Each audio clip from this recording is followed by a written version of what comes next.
Okay, so I was asked by a student, how do you know when to divide or multiply when transposing an equation? So let's just take, for example, right, if we have an equation that says R is equal to V over I, okay? Now, this equation is related to resistance, okay? Now, let's suppose that the question is asking you to find the current, all right? Which means, therefore, you would have to transpose to make I the subject. At this point, R is the subject, you know, because we're saying R is equal to all of this. But we now need to transpose this equation. Now, transposition is simple. What you need to do is to look at what is the operation that I is doing over here. So I is being divided. Think about a fraction, okay? Because I is in the denominator, we're saying that it is simply divided.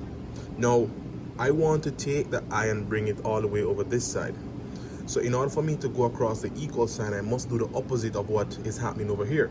So right now this is simply it's dividing, the I is dividing.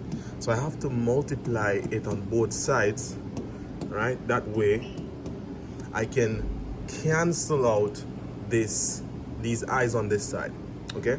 Now that I have the I on this side, right, which is now in a straight line, as you can see, because sometimes it's best when you have the equations in a straight line.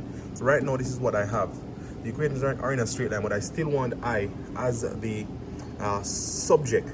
What is stopping me from making I the subject? R. So R right now is multiplying, and so for us to get rid of R, the opposite of multiplying is dividing. So I have to divide both sides by R.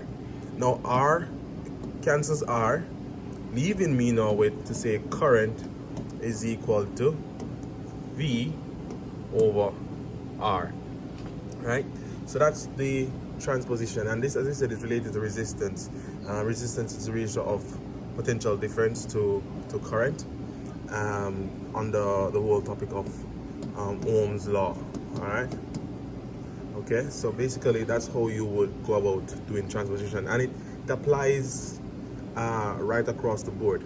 I'll make some other videos pertaining to what you need to do for other scenarios.